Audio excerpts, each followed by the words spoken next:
Patricia Bell.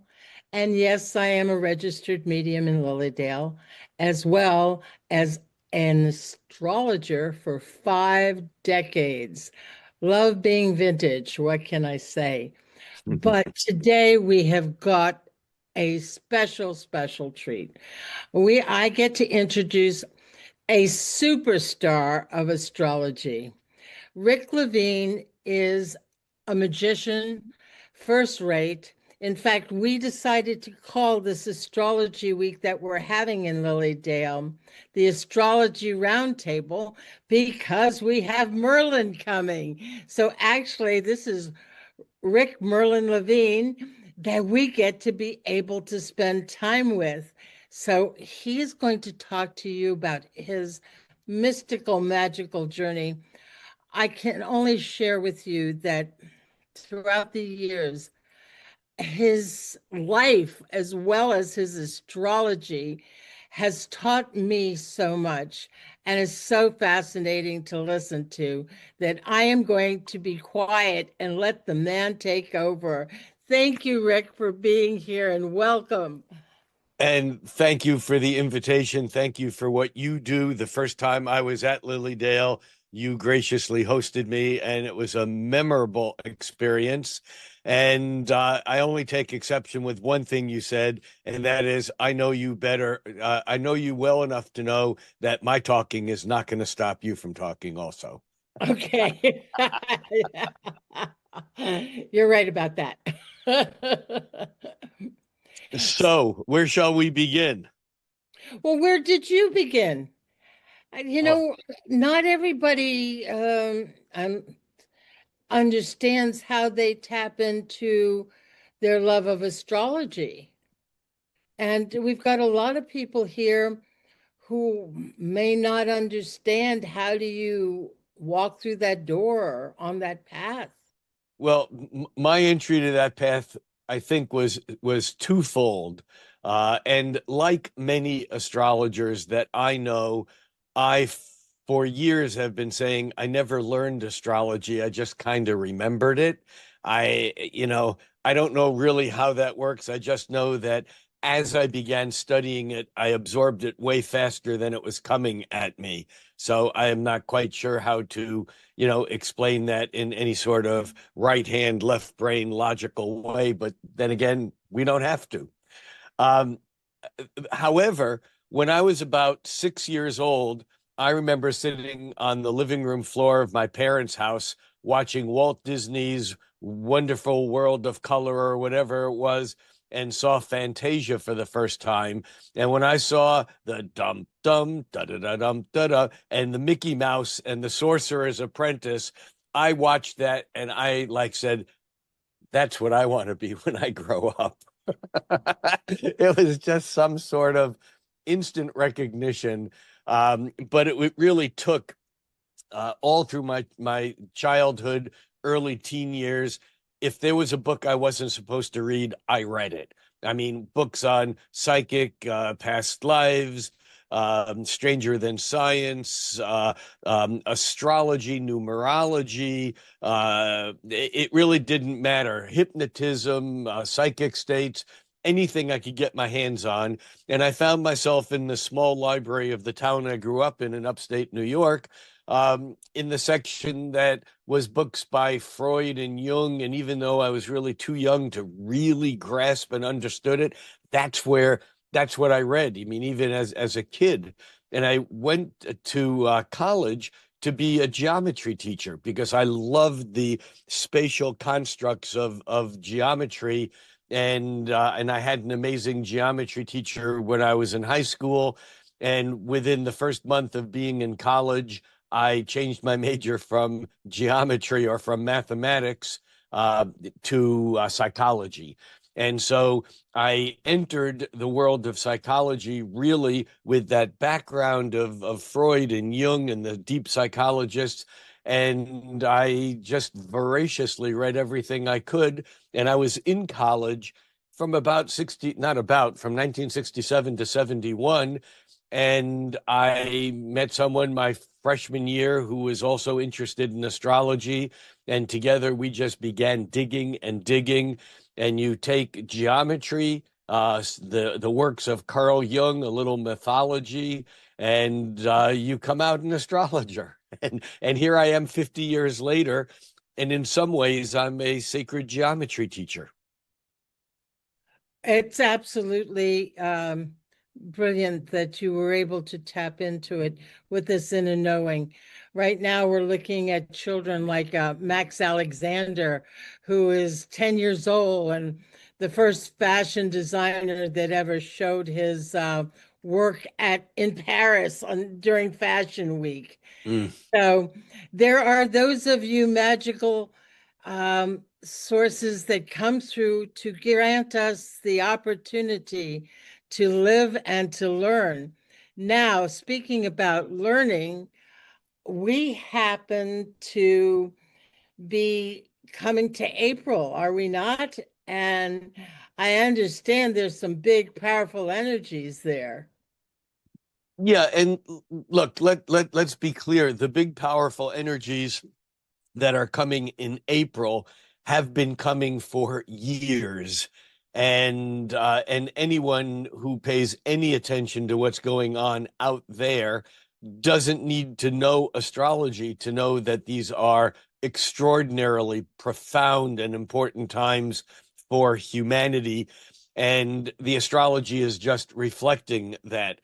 Many people already know that back on February 20th, we had an event that, although the clockwork of the alignment of Saturn and Neptune happens every 36 years, this happened at a place in the sky that astrologers call the world point. It's that 0 degrees of Aries point. And that hasn't happened since 4361, I think was the date, about 6,000 years ago.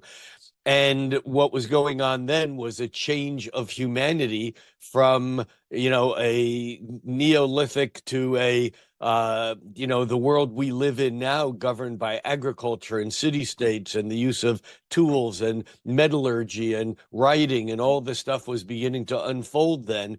And the changes that we're going through on a larger spectrum that I know we're going to address deeply during Astrology Week this summer at Lilydale, it's being reflected, and we already feel it. But April is a bit of another turning point, and it's almost like we've had inflection turning points, critical intersections, one after another, that in some ways is like a cosmic flooding because we're just so overwhelmed with all the changes. It's really impossible to integrate it and assimilate it, but that's what we astrologers try to do. And so I think the thing to note is that this alignment of Saturn and Neptune in Aries is very unusual, but it's doubly unusual because we've also had an alignment of Chiron and Eris. Many people don't know Chiron and Eris unless they're into astrology, but Chiron is it's not a planet, but it functions like a planet between the orbits of Saturn and Uranus, and Chiron is about a 50-year cycle, and Eris, which is out there past Pluto, but a significant planet or planetoid also, they have Eris has about a 500-year cycle, and the two of them have been lining up back and forth since last summer, but also in Aries. And so we have this density of slow moving planets of Saturn and Neptune and Chiron and Eris already in Aries. And then every year, as the sun goes into the vernal equinox in the northern hemisphere, the sun moves into Aries. And usually the sun has with it, usually Mercury sometimes, and Venus, and sometimes Mars. And so we have a very unusual new moon on April 17th, well, 17th or 16th, depending on where you are on the planet. But this new moon in Aries has Neptune, Mercury, Mars, Saturn, Eris, Chiron, the sun, and the moon. That's 8 planets, 8 objects going around the sun, all in Aries. And Aries is astrologically the sign of things that start. And we're already there, but this is almost like the confirmation that we are in culturally, historically, even evolutionary wise as a species, we are in new territory. And I think that by the time we get to Astrology Week this summer, we're going to already know that things have changed so significantly. There is no going back to the realms that were maybe once nostalgically comfortable. But I am reminded of something that comes from Freudian research originally, but is part of most depth psychology philosophies. And that has to do with something called infantile regression, which basically means that when it gets tough in our current life, wherever we are, our mind goes back to someplace in the past where it seems better. Now, it's not always better. In fact, it's often worse, but somehow it's that familiar. And we want to go back nostalgically to that time when mom and dad were taking care of us, when we had all the answers, when we didn't have to think of things, even if we were being abused or psychologically abused, or even if life was awful, somehow we go back to the past. And I think this is a little bit of what's going on right now, where we're trying to hold on to some illusion of how great things were. And we want to make things great again. And they weren't so great. And this year, 2026, and April in particular, I think is pushing us through that little threshold, through that doorway into the future. And I don't think we'll ever be able to go back to where it was, even if it seemed better. And I don't think it was. I think we have the potential of doing some amazing work. And I think it's important to also understand that there is a huge dissonance between what our curated realities are showing us, what we're being instructed to focus on, the fear, the hatred of that which is opposite or different than us. There's a lot of work toward this bifurcation of extremes, so that everywhere we look, whatever the issues are, there's issues that seem irresolvable. And I think that at this point in time, we're going to either have to figure out how to resolve them or we won't make it. Buckminster Fuller's last book he wrote before he died was a book called Utopia or Oblivion. And I think we're there. And I'm not a pessimist, but I'm also not a Pollyanna blind optimist. A lot of this has to do with the work that we are each doing individually, which is part of why I encourage people to learn about the psychic sciences, about emotional IQ, about astrology, about our real history. Places like Lilydale, hold almost like a lighthouse, a beacon for us to focus on what's important. So that's my opening statement. I can't hear you. I don't know if you're on mute or. Well, yes, There you are. absolutely. Lilydale was founded by free thinkers. And when we're talking free thinking, we're not talking a group of tribal people. We're talking about people who wanted to be innovated, who wanted to merge the dimensionality of realities into a way that they were connected, which is amazing because uh, I feel this is part of our evolvement right now. Oh yeah, That I think Patricia, I think that what most people don't understand is that part of the cultural evolution we are going through as a species. I hate to use the word ascension because it has so much weight attached to it by judgment and by how many people use it like a blind spiritual kind of bypassing. We're just going up. We're not. Our frequencies are elevating from the physical into the metaphysical, and they have been for a couple of hundred years.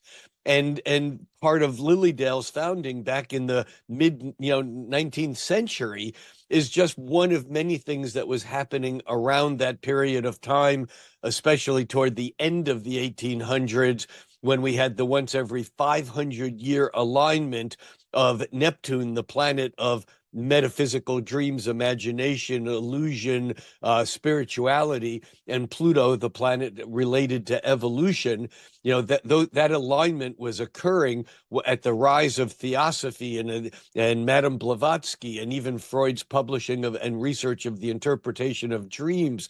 This all goes back to then, but now, we used to think it was dangerous to travel at 30 miles an hour in a vehicle. That was frightening to people. Now we have things in our pocket that are vibrating, at 10 gigahertz. Those are billions of cycles every second rather than just a cycle of day and night once every 24 hours. Our frequencies actually have been going up and up and up. And I think one of the important things to understand about astrology is that it helps us understand the deeper, lower frequencies. We look at planets and we see them as objects, but we forget that they're really hums, they're really cycles, they're rhythms, and it's those deep, low frequency rhythms that impact our elevation of higher and higher and higher frequencies, because everything in the cosmos is resonant with everything else. So we're going from AM to FM. Well, in a way, in a way we are. We're actually going from no M, the M being modulation, through amplitude modulation to frequency modulation, and yes, that's part of the process that we're. Marshall McLuhan reminded us that we don't just create technology and media; it then recreates us. And so we are being impacted by these devices that are not, they're not creating new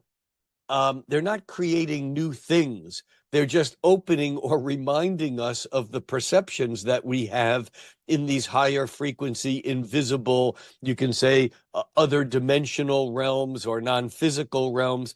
Remember, modern science is very, very certain that about 96% of what is out there is what they call dark energy and dark matter. Dark energy is creating the expansion and dark matter is creating the contraction, and we can quantify it, but we can't sense it. We don't know where it is. We don't know what it is. And we're operating in a universe of physical three-dimensional reality that's about 4% of what's out there. And yet, I think that this change that we are all going through, it's impacting everyone differently, but the deeper change is an awareness that what's out there is much greater and much different than what we were taught to believe. Exactly. And I think that, I see this as a pinnacle of evolvement for Yeah, us. yeah. Yeah, That on the same order as what we went through 6,000 years ago as humans became what we think are humans now.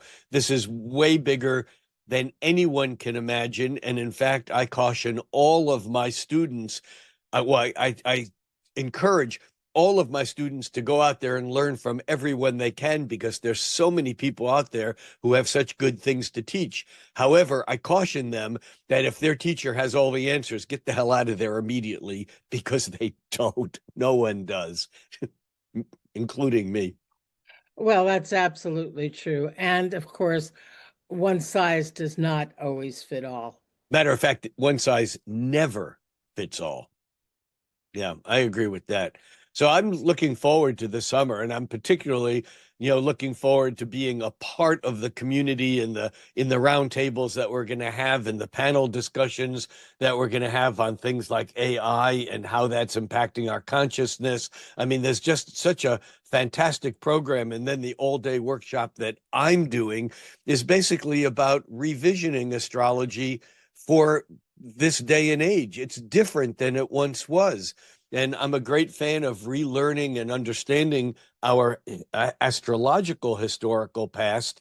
But I think that understanding the spiritual dimensions of astrology and why it's useful to develop a personal relationship with astrology, why it can be helpful. It doesn't mean that everyone needs to become an astrologer, but there's something here that we can all use And in my day of teaching, I'm going to help people understand the relationship between astrology and the new, what we call the new consciousness, whatever a lot of people call it new age. I hate that term. I think I hate is a bit strong, but I think I want to consider how we can use astrology as a spiritual tool to help us exercise free will instead of, and I always like saying this, instead of foolishly forfeiting our future to the fickle finger of fate.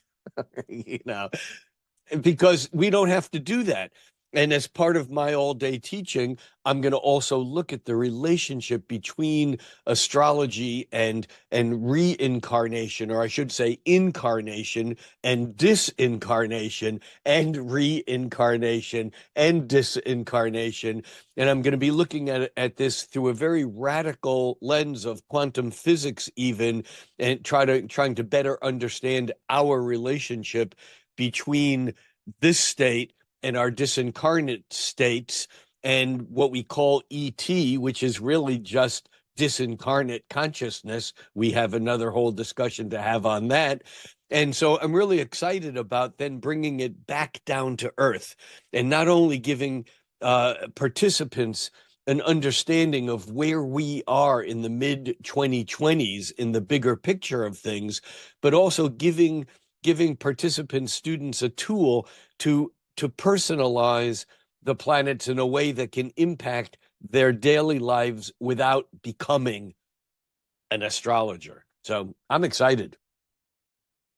Too, because I really feel as though, for me personally, it's about the experiential of the planetary aspects and how I can vibrate in alignment with it, and how I am able to process it through my physical body.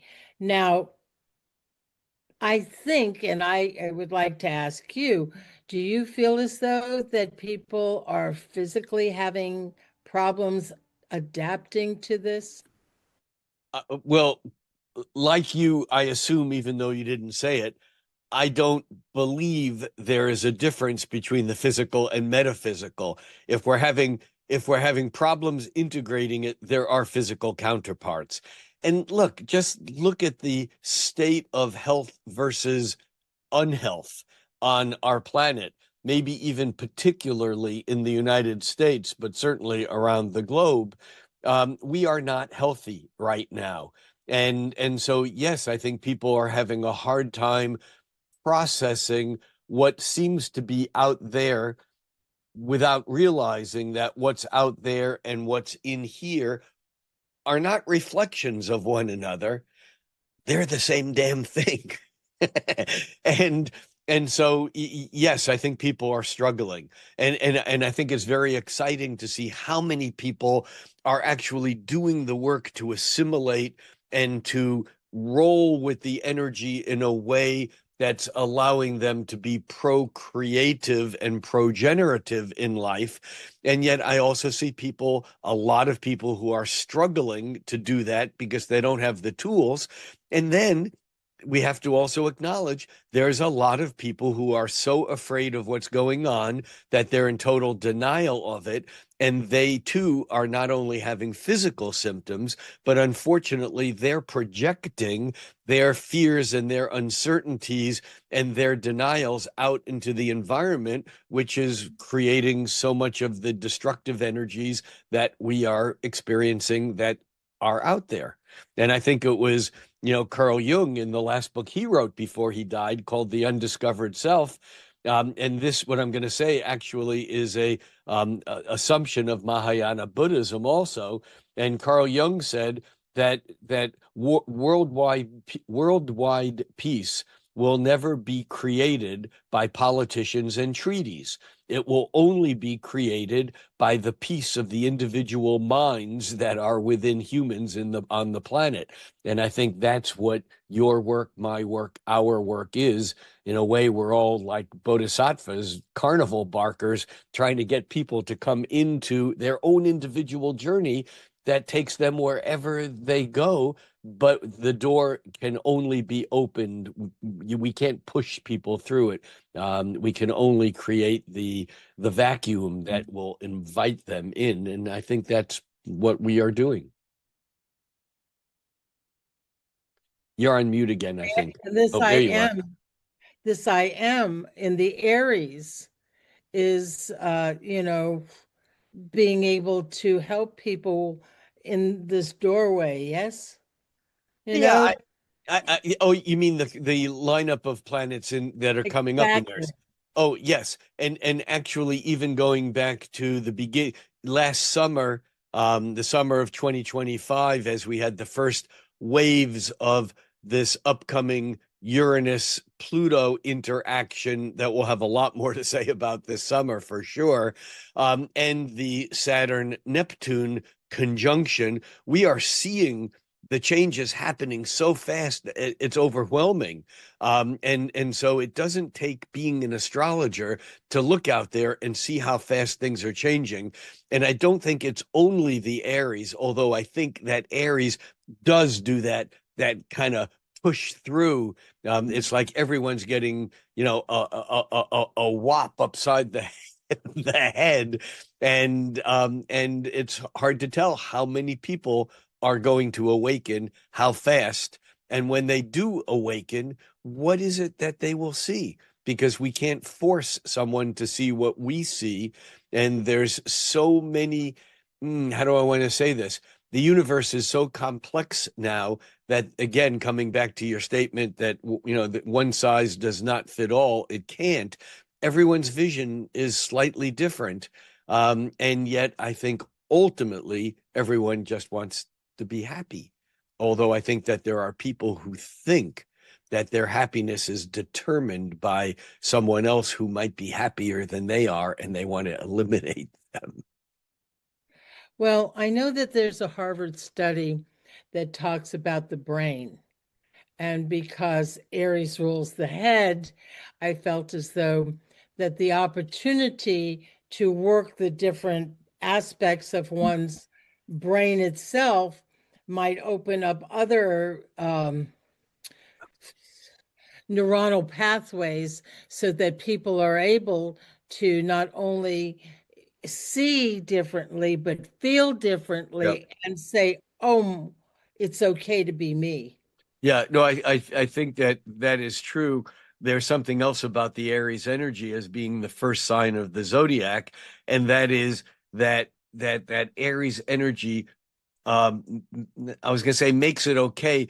It pushes us to move past our fear, and even if we don't feel brave, we can have heart, we can have courage, and I think that in a way, in order for this process to become in the past and functional, we all have to become pioneers, which is a great Aries word because Aries has to do with going into the new territory.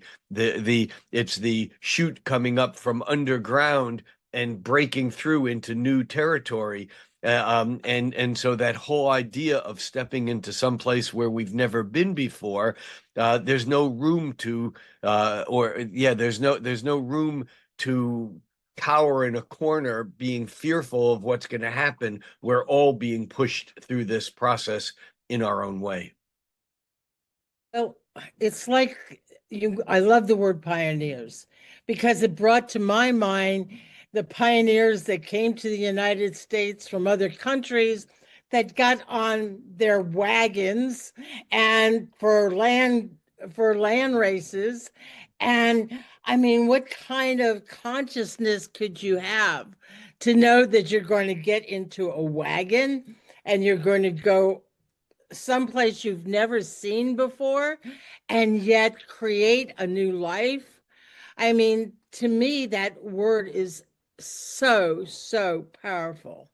Right. But I think also going along with that, I think part of this shift that we are going through is the awareness that at one time pioneering meant pushing into new land, which often meant uh, depossessing other people of the land that they had been on.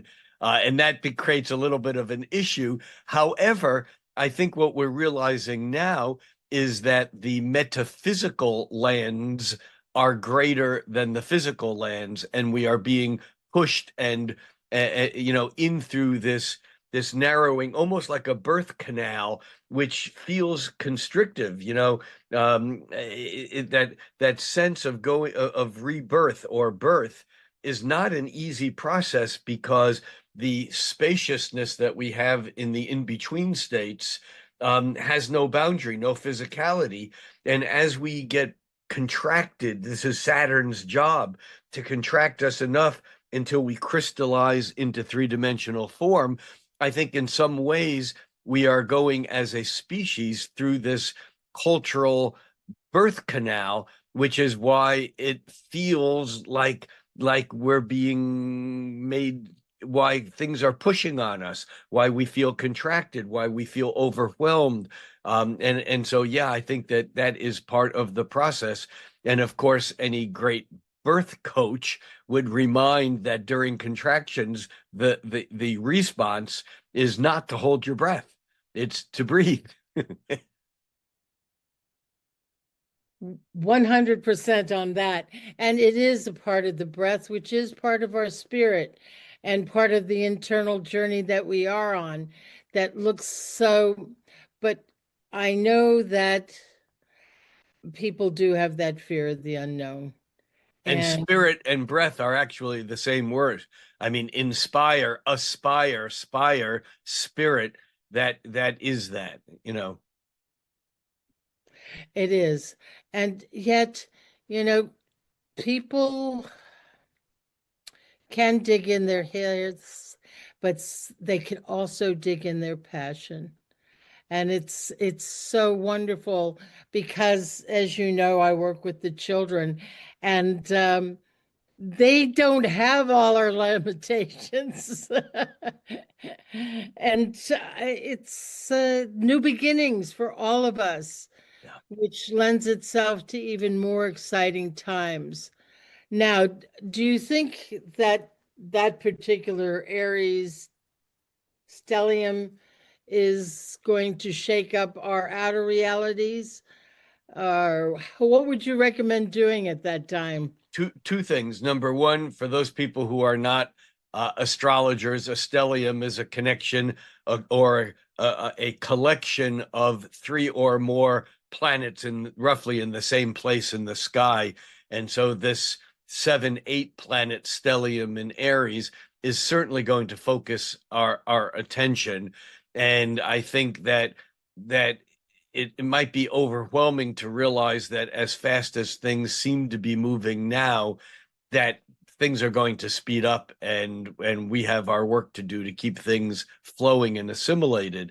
I think what we can each do individually may be more important than anything else, is to breathe, is to find our own center, and to understand that going into denial about what's going on out there is not helpful, but also losing ourselves in the distraction of what we're being fed as real is also not helpful either.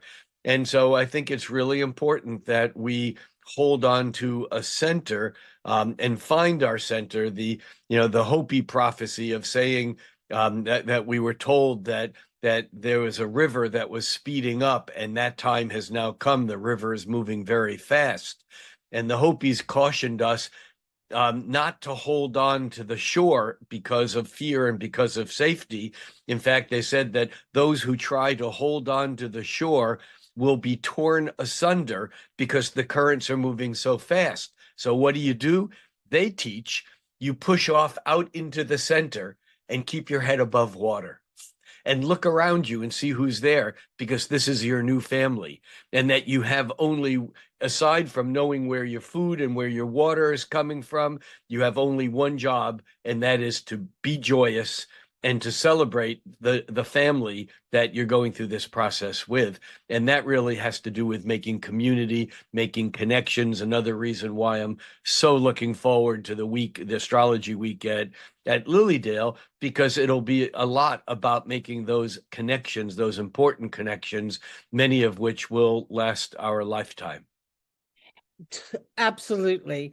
And I've asked people who are watching these podcasts to please make your reservations now for this week because I have gotten so much feedback. They are so excited to see Rick.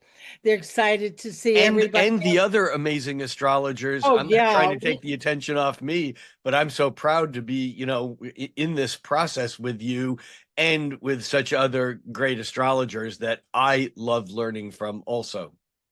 Yeah, we truly have a dream team.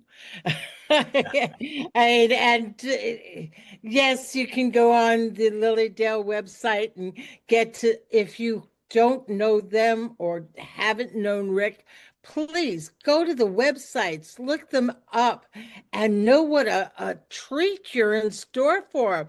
I mean, I adore Rachel Lang, I adore Ann Ortley, I mean, Stormy Grace, Kevin Miller and Cameron Allen coming in with his herbology, and Cassandra Butler, who is one of Buffalo's daughters, is with us too. And I'll be there with you.